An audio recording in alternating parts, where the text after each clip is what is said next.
मैं आशा करता हूँ कि बहुत अच्छे होंगे। और आज हम लोग करने वाले हैं बैंक ऑफ बड़ौदा का जो आप लोग का एग्ज़ाम जो है 23 फरवरी को जो है जिनका भी होने जा रहा है, ठीक है, उनके लिए इम्पोर्टेंट है, क्योंकि आज जो 22 फरवरी के तीनों ही शिफ्ट के जो प्रश्न पूछे गए हैं, तीनों ही शिफ्ट के, उसको मैंने जो है यहाँ पे तीनों ही शिफ्ट के प्रश्नों को रखा हुआ है। और इससे जो है आपको बहुत बड़ा लाभ होने वाला है, जिनका भी पेपर कल जो है 23 फरवरी को होने जा रहा है। तो पहले देख लेते हैं कि 22 फरवरी के जो तीनों शिफ्ट यानी कि आज का जो पेपर है, इसमें जो है किस तरीके के प्रश्न पूछे गए हैं। आज के पेपर को पहले हम लोग सॉल्व कर लेते हैं, और जो भी मेरे दोस्त आज के पेपर को दिए हैं फटाफट से इस जो है क्लास को देखेंगे कि आपके एग्ज़ाम में कौन कौन से प्रश्न आए थे और आपने उसको जो है सही बनाया है या गलत, ये आपको इसी क्लास में पता चलने वाला है, ठीक है। तो जो भी मेरे दोस्त आज जो है 22 फरवरी के किसी भी शिफ्ट में एग्ज़ाम दिए हैं, तो उनको जो है ये क्लास पूरा का पूरा वॉच करना पड़ेगा, क्योंकि हर एक प्रश्न का उत्तर आपके शिफ्ट का जो है मैं लेकर आ चुका हूँ। और पूरे प्रश्नों के साथ जो है सॉल्व करेंगे। आज जो है आपका रीजनिंग भी सॉल्व करेंगे, मैथ भी सॉल्व करेंगे और जीके जीएस भी सॉल्व करेंगे, ठीक है। सॉरी, इंग्लिश, जीके जीएस तो नहीं था, इंग्लिश था, रीजनिंग था और मैथ था। ये तीनों के तीनों सब्जेक्ट के हम क्वेश्चनों को सॉल्व करेंगे, जो आपके जो है पेपर में पूछे गए हैं, ठीक है। तो फटाफट से चलेंगे। और ख़ास करके 23 फरवरी वालों के लिए तो ये मौज है कि आपको पहले ही पेपर देखने को मिल जा रहा है, तो कल बिल्कुल ऐसा ही पेपर आएगा, ये भी आपको ध्यान रखना है। अब देखिएगा यहाँ पे पहला प्रश्न देखिए जो है क्या दिया है, बनाने की कोशिश करेंगे कि एक बैंक शाखा में जो है 60% पुरुष का जो है कर्मचारी हैं और शेष जो है महिलाएं हैं, ठीक है। यदि जो है 20% पुरुष और 25% महिलाएं डिजिटल बैंकिंग विभाग में काम करती हैं, तो डिजिटल विभाग में काम करने वाली कर्मचारियों की जो है संख्या कितनी है, ये आप लोगों से पूछा गया है, ठीक है। इस तरीके का प्रश्न जो है गणित में पूछा गया था, बहुत ज़्यादा इम्पोर्टेंट था। मैंने इस तरीके के प्रश्न आपको पहले भी बताया था कि बहुत इम्पोर्टेंट है, और आपको जो है मैंने क्लास में कराया भी था। तो जो भी मेरे दोस्त मेरे से पढ़ के गए थे, तो उनको तो आसानी से ये प्रश्न बन गया। अब जो नहीं पढ़े थे वो तो फंस गए होंगे। सबसे पहले देखिए यहाँ पे बैंक में जो है आपको एक तो है पुरुष और एक है महिला, ठीक है। हमने लिख दिया पुरुष को P से, महिला को M से। इसने कहा है कि पुरुष जो है 60% हैं और महिला कितनी है, तो उसने कहा है कि शेष। तो देखिए टोटल जो है परसेंटेज कितना का होता है, 100 का। तो 100 में से जो है 60% अगर पुरुष हो जाएंगे तो महिलाओं की संख्या हो जाएगी 40%। इसने कहा है कि 20% पुरुष और 25% महिलाएं डिजिटल विभाग में काम करती हैं। देखिए इसमें से जो पुरुष हैं वहाँ से 20% पुरुष डिजिटल विभाग में, और महिलाएं जितना है उनमें से 25% महिलाएं जो है डिजिटल विभाग में काम करती हैं। तो डिजिटल विभाग में काम करने वालों की जो है कुल जो है प्रतिशत मात्रा हमें बता देना है। बिल्कुल ही आसान है, आप यहाँ से निकाल लो। पहले यहाँ से देखो, महिलाओं में बोला गया है 25% महिलाएं गई हैं, तो यहाँ से 25% यहाँ से निकाल लो, 25/100। यहाँ से एक जीरो कट जाएगा, 5 के पहाड़े में 2 मर्द में, 5 के पहाड़े में 5 मर्द में, 2 के पहाड़े में ये 2 मर्द में, 5 दूना के 10 जो है महिलाएं गई हैं। अब देखिए 60 का जो है निकालना पड़ेगा, कितना परसेंट आपका, यहाँ पे महिलाओं में कितना, पुरुषों में 20%, तो 20/100 कर लो। यहाँ से एक जीरो से एक जीरो, 6 दूना का 12 यहाँ पे आया। तो 12 और जो है 10 महिलाएं गई हैं, 12 जो है पुरुष गए हैं, तो 10 और 12 कितना होता है, 22। जो है 22% पुरुष और महिलाएं मिलाकर जो है डिजिटल विभाग में जो है काम करने गई हैं। ऑप्शन नंबर ये जो है हमारा बिल्कुल राइट उत्तर है। आशा करता हूं कि आप बिल्कुल सही बना के आए होंगे, और ख़ास करके जिनका भी पेपर बाकी है, बिल्कुल ये प्रश्न आपको ध्यान देना है कि आने वाला प्रश्न ये है आपके एग्ज़ाम हॉल में, ठीक है। अगला प्रश्न देखेंगे आप लोगों के सामने। यहाँ पे क्या कह रहा है, यहाँ पे कि द्विघात समीकरण को जो है सॉल्व करना है, ठीक है। द्विघात समीकरण से रिलेटेड एक प्रश्न पूछा था। कह रहा था कि 2 समीकरण दिए गए हैं और एक्स वाई का जो है बीच के संबंध को आप लोगों को स्थापित करना था, कि x जो है y से बड़ा है, y जो है x से बड़ा है, x y जो है बराबर हैं, x जो है बड़ा छोटा है y से या बड़ा है। तो इस तरीके का जो है आप लोगों के ऑप्शन दिए गए थे, और आप लोगों को इस तरीके के प्रश्न बिल्कुल आसानी से सॉल्व करने का जो है मैंने तरीके भी बताए थे। देखिए सबसे पहले आप देखोगे तो पहले वाले इससे सॉल्व करो, x का वैल्यू पहले वाले में निकलेगा। फिर से पहला समीकरण सॉल्व करेंगे तो ये हो जाएगा एक्स स्क्वायर, माइनस के 7 को क्या लिखेंगे 3x और माइनस के 4x, 3 और माइनस के 4 कितना हो जाता है 12, ठीक है, और प्लस में 12 दिया है तो 12। यहाँ से जब आप निकालोगे x का वैल्यू तो ये हो जाएगा x माइनस 4, और यहाँ से -3 कॉमन करेंगे तो x माइनस 4, यानी कि यहाँ से जब x का वैल्यू निकालेंगे हम लोग तो मिल जाएगा, एक ठो तो आ जाएगा ये 3, माइनस है तो प्लस में, और माइनस में 4 है तो ये भी माइनस प्लस में हो जाएगा 3। x का वैल्यू यहाँ पे मुझे मिल गया 3 और 4, x का वैल्यू हमें पता चल गया, यहाँ पे लिख लेंगे 3 और 4, 2 ठो आ गया है x का वैल्यू। उसी प्रकार यहाँ पे y का निकालेंगे, 20 का लिखेंगे तो ये हो जाएगा y स्क्वायर, और 20 को फैक्टर तोड़ेंगे 9 में तो ये 4x और माइनस का 5x, y में है ना तो y में रखेंगे, और प्लस के 20 है तो 20, यहाँ से y कॉमन कर देंगे तो y माइनस 4, और यहाँ से 5 कॉमन करेंगे तो y माइनस यहाँ पे 4 बजे 20, तो एक बार y का वैल्यू आएगा यहाँ पे 5 और एक बार आ जाएगा 4, दोनों ही माइनस में है। तो अब यहाँ पे आप देखिएगा कि 2 आपको जो है यहाँ पे वैल्यू मिला, 3 और 4, 4 और 5, तो यहाँ पे जब देख रहे हो तो यहाँ पे तो 4 तो इसमें बराबर भी हो रहा है, ठीक है, और x का वैल्यू 3 छोटा भी हो रहा है और ये 5 बड़ा भी हो रहा है, तो हम बड़ा भी कह सकते हैं और बराबर भी कहेंगे क्योंकि एक बराबर भी आया है। तो ऑप्शन नंबर डी जो है हमारा राइट उत्तर था, ठीक है। आप लोगों ने कर लिया होगा, गलती नहीं किए होंगे। अगला प्रश्न आप लोगों के सामने है, देखिएगा। कह रहा है आपका अगला प्रश्न साझेदारी से रिलेटेड प्रश्न है कि ए ने 20,000 रुपये की जो है साथ एक व्यापार शुरू किया और 4 महीने बाद जो है उसमें बी भी जो है शामिल हुआ। यदि वर्ष के अंत में कुल जो है लाभ 22,000 हुआ तो ए का जो है हिस्सा क्या होगा, ये आप लोगों से पूछा गया है, ठीक है। ये प्रश्न जो है दूसरा वाला जो शिफ्ट हुआ था उसमें जो है ये प्रश्न पूछा गया था। बहुत बेहतरीन तरीके से मैंने क्लास में बताया था भाई साहब। एक बार आप लोग क्लास को कम से कम लाइक कर दो, ऐसा क्लास आपको कहीं पे भी नहीं मिलेगा, ठीक है, जहाँ पे हर एक सब्जेक्ट आपको एक ही जगह पे बता दिया जाए। तो आपका भी जो है सपोर्ट यहाँ पे बिल्कुल मिलना चाहिए। जो भी मेरे दोस्त देख रहे हैं क्लास को एक बार बिल्कुल सपोर्ट कर दीजिए, बिल्कुल ही सपोर्ट कर दीजिए लाइक करके। और कल आपका एग्ज़ाम है, कल तो चैनल को सब्सक्राइब कर लो क्योंकि 8 PM पे आपके लिए हम ले आ रहे हैं रामबाण क्लास। 23 फरवरी के स्पेशल, 23 फरवरी को जिनका भी पेपर है उनके लिए रामबाण प्रश्न शाम में मिलेगा। जिस तरीके से आज के तीनों ही शिफ्ट में प्रश्न पूछे गए हैं, ठीक है, उसी के आधार पर वो क्लास होंगे, तो आप देख कर ही जाना एग्ज़ाम हॉल में हाउस। अब देखिएगा यहाँ पर हुआ क्या है। सबसे पहले ए है, ए वाले के पास कितना रुपया जो है, तो आप कहोगे 20,000 रुपया, ठीक है। 4 महीने के बाद जो है बी आया है, बी कितना रुपया खर्च किया है यहाँ पे 30,000, ठीक है, कोई दिक्कत नहीं है। इनका अनुपात बना लेते हैं, ठीक है। अब इनमें क्या करना पड़ेगा, समय देखना पड़ेगा। इसने कहा है 4 महीने बाद, यानी कि यहाँ पे जो हुआ है ये 12 महीना काम किया है और ये 4 महीना बाद आया है, यानी कि 4 महीना इसमें से कम हो जाएगा। मतलब 4 महीना बीत जाने के बाद ए जो है काम 4 महीना किया था, उसके बाद बी आया। अब यहाँ से आप 4 0 से ये 4 0 काट दो, ये 4 के पहाड़ में काट दो 3 मरतबे, 4 के पहाड़ में ये काट दो 2 मरतबे, ये 3 के पहाड़ में 3 कट जाएगा, यानी कि 2 अनुपात इधर भी 2 बच रहा है, यानी कि ये भी कट जाएगा 1:1।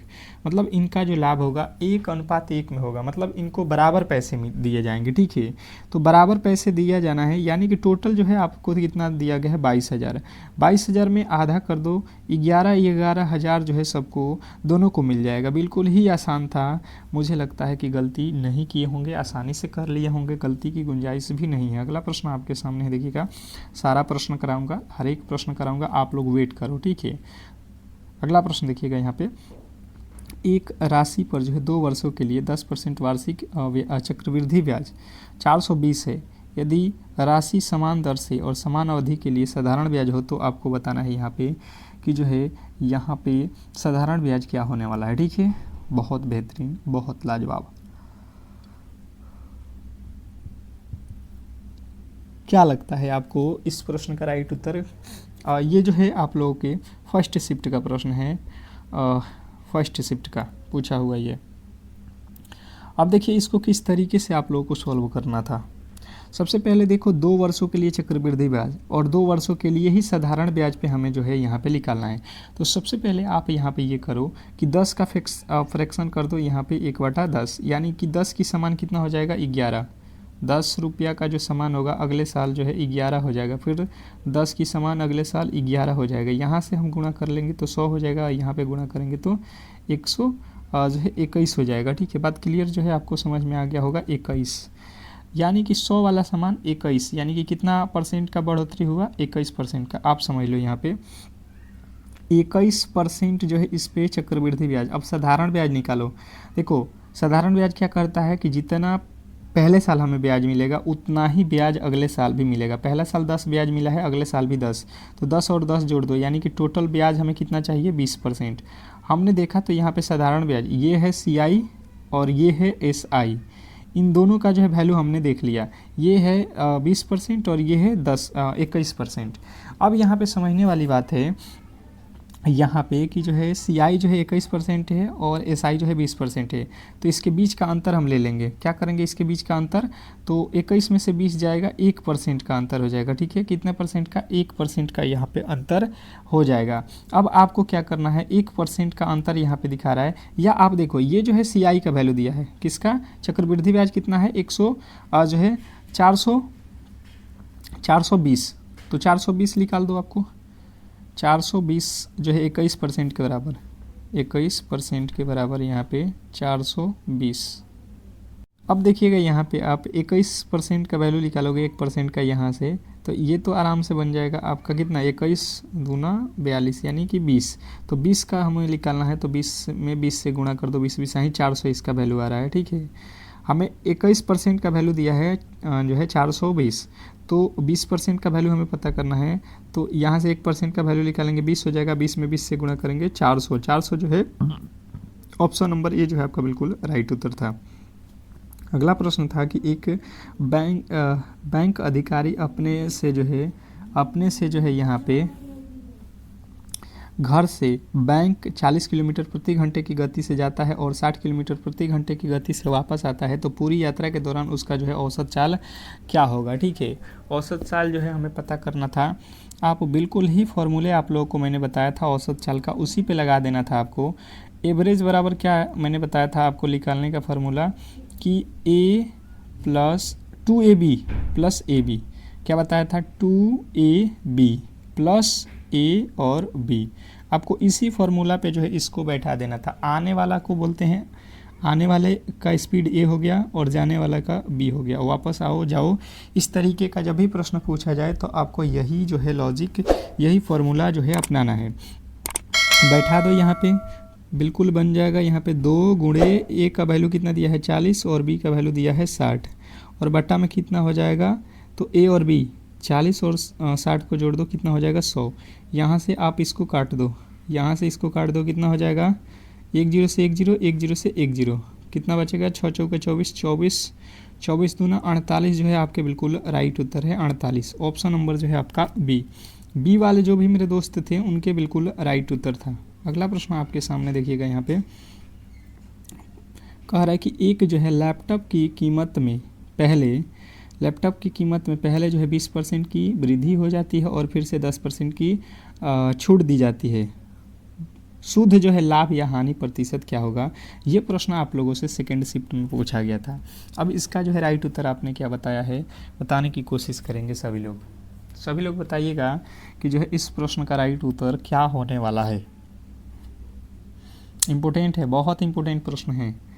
इसी तरीके के पेपर जो है कल आपको देखने को मिलेगा। ठीक है, जिनका भी पेपर कल है 23 फरवरी को, तो आपके लिए हम ला रहे हैं 8 PM पे रामबाण क्लास। ठीक है, और 100% प्रश्न यहाँ से आएगा, इसकी गारंटी है। जिस तरीके से आज पेपर में प्रश्न पूछा है उन सारे टॉपिकों को हम क्लियर करेंगे, तो आप उस क्लास को देखकर ही जाना एग्जाम हॉल में।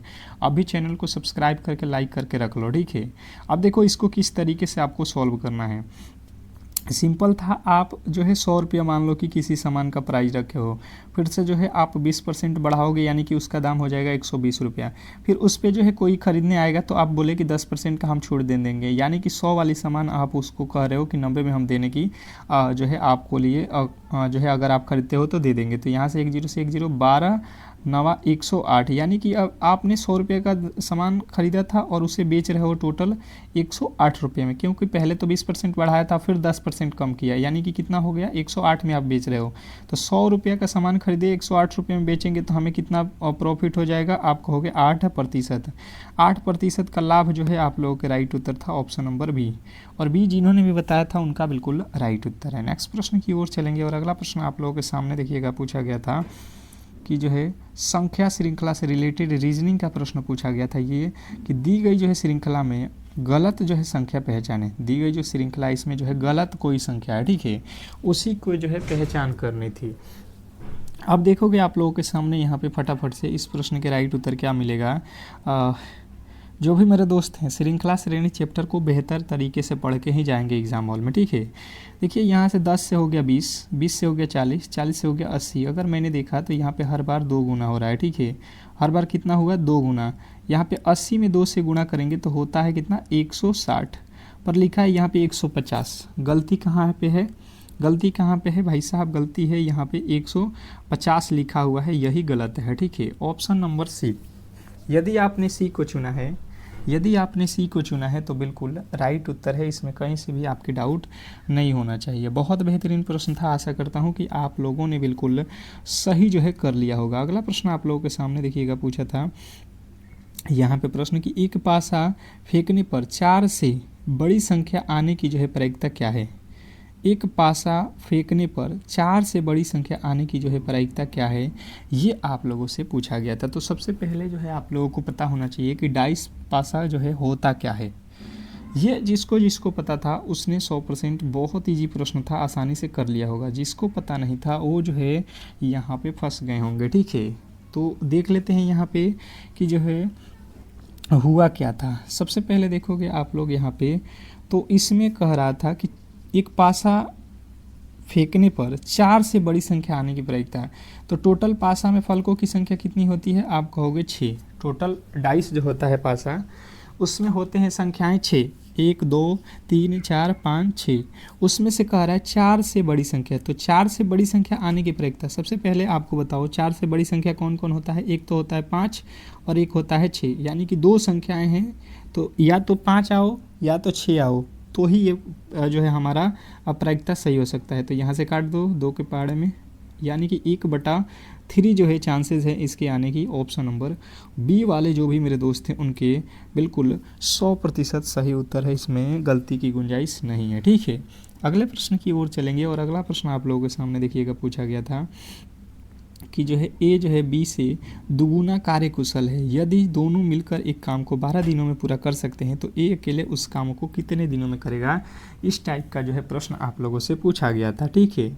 अब इसका जो है राइट उत्तर क्या आप लोगों ने लगाया है यहाँ पे फटाफट से बताने की कोशिश करेंगे। सभी लोग बताएंगे इस प्रश्न के राइट उत्तर क्या होने वाले हैं।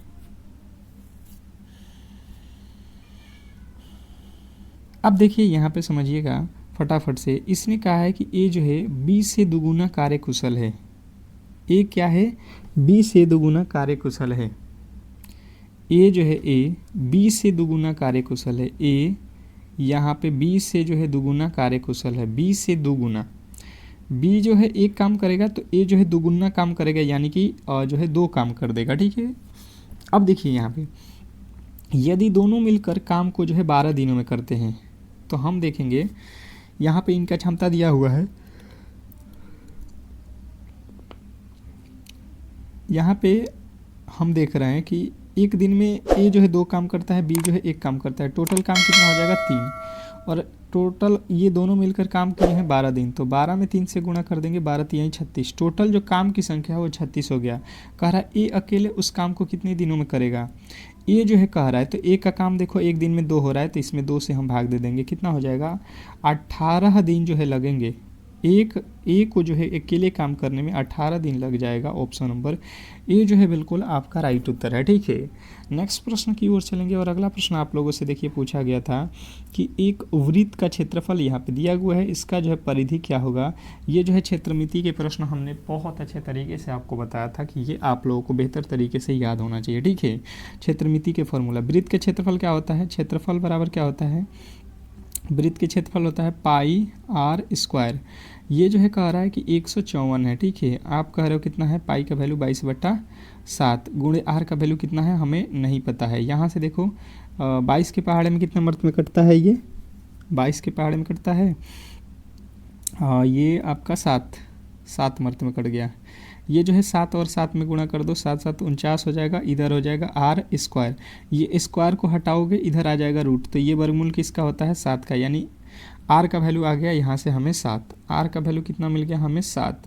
इसने कहा है वृत्त की परिधि, वृत्त की परिधि क्या होता है 2πr, तो यहाँ पे कर दो 2π के वैल्यू 22/7 गुणे आर के वैल्यू 7, 7 से 60 काट दो, 22 दूना 44 सेमी जो है आपके बिल्कुल राइट उत्तर है, इसमें कहीं से भी डाउट नहीं होना चाहिए। बहुत बेहतरीन, बहुत लाजवाब ये प्रश्न था। आशा करता हूँ कि आप क्लियर हुई, इसको समझ गए होंगे। अगले प्रश्न की ओर चलेंगे और अगला प्रश्न आपके सामने है। अगला प्रश्न आप लोगों के सामने दिया गया था, यहाँ पे देखिएगा कि जो है कोडिंग डिकोडिंग से प्रश्न था। यदि कूट भाषा में फ्यूचर को ये लिखा जाता है, बैंकर को क्या लिखा जाएगा, ये टाइप का एक प्रश्न था आप लोगों के सामने। और इसको इजीली आप लोगों को मैंने बताया था कि देखिए एफ़ के बाद लिखा है जी यानी +1, यू के बाद लिखा है भी मतलब +1, टी के बाद लिखा है यू यानी कि +1। आप देख रहे हो सब में जो है +1 किया गया है। आप यहाँ से देख लो क्या लिखा है, बी के बाद क्या होता है सी होना चाहिए, ए के बाद क्या होता है बी होना चाहिए, तो डबल सी वाले तो बिल्कुल गलत। उसके बाद से एन के बाद ओ होता है, के के बाद एल होता है, और यहाँ पे ई के बाद एफ होता है, आर के बाद क्या होता है एस होता है, यहाँ पे टी नहीं। तो अगर आपने ऑप्शन नंबर यहाँ पे किसको चुना है ई को, तो बिल्कुल ही आपका राइट उत्तर था। अगला प्रश्न आप लोगों के सामने पूछा था, यहाँ पे देखिएगा एक जो है ये लॉजिकली पूछा था कि जो है कथन निष्कर्ष से कि ए जो है बी से बड़ा है और बी के बराबर भी है, इस टाइप के प्रश्न। तो आप सबसे पहले इसके कथन को समझिए, ये ए है, ये बी के बराबर है और बी से जो है बड़ा भी है, ए जो है बड़ भी है और बराबर भी कह रहा है, ये बड़ा भी है, ठीक है, ये बड़ा भी है बी से। फिर कह रहा है बी और सी बराबर हैं, बी और सी बराबर हैं, पर ए जो है बड़ा भी है, ठीक है, ये भी आपको ध्यान देना है। फिर कह रहा है सी से जो है सी बड़ा है डी से, सी किससे बड़ा है डी से, यानी डी छोटा हो जाएगा सी से। फिर कह रहा है डी जो है ई डी से ई बड़ा है और बराबर भी है, यानी कि जो है आप इसको कह सकते हो कि ई जो है यहाँ पे आ जाएगा बराबर और बड़ा भी है। अब कह रहा है ए डी, ए जो है बड़ा है डी से, ए जो है ए ये डी से बड़ा है, यहाँ पे डी है, इससे क्या बड़ा है, ये बिल्कुल बड़ा है क्योंकि सी और बी बराबर हैं और ये ए भी बराबर है, तो डी जब छोटा है तो इन तीनों से ही छोटा है, ठीक है।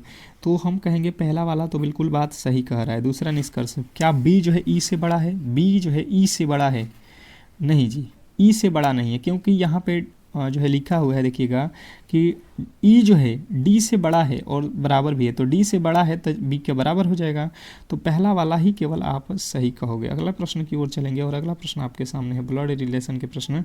कह रहा है यहाँ पे कि एक पुरुष की ओर इशारा करते हुए एक महिला ने कहा वह उसकी माँ मेरी माँ की इकलौती बेटी है, वह महिला उस पुरुष से किस प्रकार संबंधित है, ये प्रश्न आप लोगों से पूछा गया था। बिल्कुल ही सिंपल सा, आप समझ लो, आप अपने ऊपर ले लो, बिल्कुल बन जाएगा।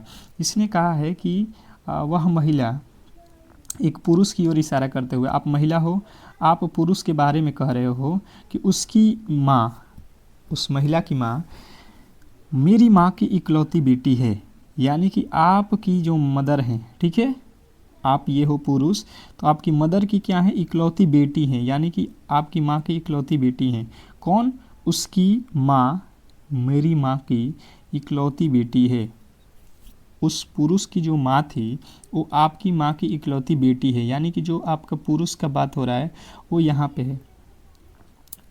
अब कह रहा है वह जो है महिला उस पुरुष से किस प्रकार संबंधित है। तो देखो आप जो है यहाँ पे हो और आपकी ये सिस्टर है और सिस्टर की ये कौन है, बहन है, तो वह महिला उस पुरुष से कैसे संबंधित हो, वह पुरुष से, वो पुरुष की वह महिला कौन लगेगी, ये पूछ रहा है, ठीक है। ये आप क्या कहोगे, क्या कहोगे यहाँ पे, आप यहाँ पे समझिएगा, इसने कहा है कि आपकी माँ की इकलौती बेटी। भाई साहब आप दो बेटी कैसे हो सकते हो, आप ही का बात हो रहा है, यहाँ पे आपकी बहन नहीं है, आप ही हो, इकलौती बेटी आप, यानी कि अपनी माँ की इकलौती बेटी हो और आपका वो बेटी है, तो आपकी बेटी है, यानी कि वह महिला उस पुरुष से कैसे संबंधित, पुरुष की वह महिला क्या है, तो माँ है, पुरुष की वह महिला क्या है, माँ है। बिल्कुल आसान था। अगला प्रश्न देखिएगा कि जो है 10 मीटर उत्तर की ओर चलना था आप लोगों को, डायरेक्शन से रिलेटेड प्रश्न था। आप उत्तर जानते ही हो, ऊपर चले जाना था 10 मीटर, फिर जो है दाहिने मुड़ना था, आपको 5 किलोमीटर जाना है, फिर जो है दाहिने मुड़ना है यानी कि नीचे की तरफ, और फिर जो है 10 किलोमीटर चलना था। अब जो है शुरुआती बिंदु से किस दिशा की ओर कितनी दूरी, तो आप यहाँ पे हो और यहाँ से यहाँ पे चौंक गए, तो कितनी दूरी गए हो, 5 किलोमीटर। किस दिशा में गए हो ये भी पूछ रहा है, तो ये जो है आप लोगों को बताना है किस दिशा में, वह शुरुआती बिंदु से किस दिशा में और कितनी दूरी पे है। तो किस दिशा में है, ये कौन सा दिशा है, तो पूरब है, आपको 10 किलोमीटर पूरब। कहाँ पे है आपका, 5 किलोमीटर है ना, 5 किलोमीटर पूरब, ये तो 5 ही है ना। अगला प्रश्न आपके सामने है, पूछा था कि कुछ पेन पेंसिल है, पेन का कुछ हिस्सा यहाँ पे लिख लो पेन, और पेन का कुछ हिस्सा जो है पेंसिल है यानी कि पीई लिख देता हूँ, ठीक है। इसके बाद से कह रहा है सभी पेंसिल रबड़ है, जितने भी पेंसिल हैं वो रबड़ के अंदर हैं, ठीक है। अब कह रहा है सभी रबड़ पेंसिल है, जितना भी रबड़ है क्या वो सभी के सभी पेंसिल के अंदर है, बिल्कुल बात गलत है। सभी पेंसिल रबड़ हैं, ठीक है, सभी पेंसिल रबड़ है। अगला प्रश्न कह रहा है कि कुछ पेन रबड़ है, पेन का कुछ हिस्सा, ये पेन है इसका कुछ हिस्सा रबड़ है, तो पेन जो है पेन इसका कुछ हिस्सा रबड़ है, बिल्कुल ये वाला बात तो सही है कि कुछ पेन नहीं, कुछ पेन नहीं, पेन का सभी हिस्सा रबड़ है, ये बात सही है, ये भी बात गलत हो रहा है। अगर कहता है कि रबड़ का कुछ हिस्सा, ये रबड़ है इसका कुछ हिस्सा पेन है, बिल्कुल बात सही हो जाता, मतलब दोनों ही गलत हो जाएंगे, ठीक है। दोनों ही सही नहीं है, कोई सही नहीं है, ये आपको लगाना है। अगला प्रश्न आपके सामने है कि 5 मित्र यहाँ पे दिए गए हैं, ये उत्तर की ओर मुख करके बैठे हैं, तो उत्तर की ओर मुख करके बैठा दो इनको। इसने कहा है कि जो है सी जो है ए और ई के बीच में है, सी कहाँ पे है, ए और ई के बीच में है, मान लो ए यहाँ पे है और ई यहाँ पे है, ठीक है, कहीं पे भी इसको चेंज भी कर सकना पड़ता है।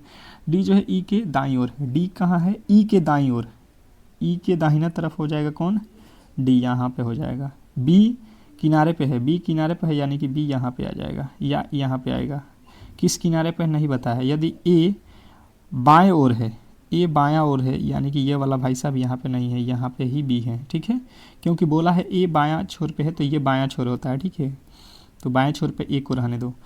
तो कह रहा है तो मध्य में कौन बैठा है, तो मध्य में कौन बैठा है देख लो भाई साहब, ई जो है आपका बिल्कुल राइट उत्तर है। अगला प्रश्न आप लोगों के सामने था श्रृंखला से रिलेटेड प्रश्न 8 के बाद 16, 2 गुना कर दिया है, 16 16 3 48, 3 गुना, पहले 2 गुना फिर 3 गुना, फिर यहाँ पे देखो 4 गुना, फिर यहाँ पे आपको क्या करना पड़ेगा 5 गुना, 5 गुना के 10 हो जाएगा, 10 से यानी कि 0 से रिलेटेड एक ही प्रश्न है, आप सिंपल से लॉजिक कर सकते थे। अगला प्रश्न आप लोगों के सामने था बीसम का चयन करना था, रतौधी स्कॉर्बिक बेरी बेरी एड्स, इसमें जो है आप लोगों को बताना है कि जो है कौन सा आपका राइट उत्तर है, मतलब अलग कौन सा है, ये आप लोगों को बताना था, ठीक है। तो अलग जो है कौन सा है ये आप लोग फटाफट से बताने की कोशिश करेंगे कि आपका सही उत्तर यहाँ पे क्या बना है। तो जिन्होंने बताया यहाँ पे एड्स जो है अलग है, बिल्कुल आपका राइट उत्तर हो जाएगा, ठीक है। ये विटामिन की कमी से नहीं होता है, बाकी सब विटामिन की कमी से होने वाले रोग थे। 40 लड़कों की पंक्ति में मोहन का स्थान दाहिने छोर से 14वां है, तो बाएं छोर से इसका स्थान, तो देखिए मैंने बताया था कि जब भी इस तरीके का प्रश्न है तो जितने लोग हो उसमें एक अधिक कर लेना, क्यों, क्योंकि मोहन को दायां और बाएं दोनों से हम काउंट कर रहे हैं, और इसमें से आप घटा लेना, कितना हो जाएगा 23, बिल्कुल आपका 27 बिल्कुल आपका राइट उत्तर है। अगला प्रश्न आपके सामने देखिएगा पूछा गया था कि जो है यदि इसको जो है शब्द के अनुसार तीसरे, पाँचवें और 8वें अक्षर के एक जो है अर्थपूर्ण शब्द बनाया जाए संभव है, तो यह शब्द और ए दूसरा जो है अक्षर क्या होगा, इसमें जो बोला गया है उसके अकॉर्डिंग आपको काम करना है, ठीक है। आप इसमें क्या करोगे कि जो है इसने कहा है ये जो शब्द दिया गया है इसके पहला अक्षर वो है, दूसरा नहीं तीसरा कह रहे हैं, तो तीसरा अक्षर क्या है जी, पहला अक्षर देख लो, तीसरा अक्षर देख लो, फिर 5वां अक्षर देख लो, 5वां कौन हो जाएगा एन, और 8वां अक्षर देख लो, 8वां अक्षर क्या है, 8वां अक्षर आपका ए। अक्षर से एक पूर्ण अर्थ जो है शब्द बनाना संभव है तो उस शब्द का दूसरा अक्षर क्या होगा। उस शब्द का दूसरा अक्षर क्या होने वाला है, ये हम लोगों से पूछा जा रहा है। तो हम इससे अर्थपूर्ण क्या बना सकते हैं, जो है अर्थपूर्ण आप बना सकते हो। ये ए है ना लास्ट वाला 8वां अक्षर, तो गांव बना सकते हो, GAON, गौन जो है आप लोग लिख सकते हो गांव। अब यहाँ पे जो है आपसे बोला गया है कि इसमें जो है दूसरा अक्षर क्या है, तो दूसरा अक्षर इसमें क्या मिल रहा है आपको ये देखना है। तो मैंने देखा यहाँ पे जो दूसरा अक्षर है, यहाँ पे देख लो क्या बन रहा है, जी जो है आप लोगों को बताना था, ठीक है। अब देखिए इंग्लिश के कुछ प्रश्न थे आप लोगों के, फटाफट से देख लेते हैं। पूछा था I have urgent meeting at the bank, तो यहाँ पे एन लगाना था, अर्जेंट का यू से स्टार्ट था। अगला प्रश्न था कि selected the correctly spelling word, tomorrow का जो है करेक्ट जो है स्पेलिंग वर्ड क्या होता है, तो टुमारो TOMORROW होता है। अगला प्रश्न था कि जो है विलोम शब्द यानी अपोजिट चुनना था किसका, सक्सेस का। सक्सेस का जो है अपोजिट क्या होता है, तो फेलियर जो है आप लोगों को लगा देना था। अगला प्रश्न आप लोगों से पूछा था यहाँ पे जो है कि जो है दो डॉक्यूमेंट्स, अब देखिएगा यहाँ पे द डॉक्यूमेंट्स, अगला प्रश्न था the documents are the table, तो आपको यहाँ पे फिलिंग इन द ब्लैंक्स में भरना था क्या, ऑन, टेबल के साथ क्या लगता है ऑन। अगला प्रश्न था they are going to the branch office, तो यहाँ पे जो है आपके राइट उत्तर हो जाएगा दे, ऑप्शन नंबर सी जो है आपका बिल्कुल राइट उत्तर था। तो इस तरीके से आपका जो है आज के जो भी प्रश्न थे इसको हम लोगों ने कवर कर लिया है। मिलते हैं 8 PM पे, आप लोग चैनल को सब्सक्राइब करके रखो। मिलते हैं नेक्स्ट क्लास में, तब तक के लिए धन्यवाद।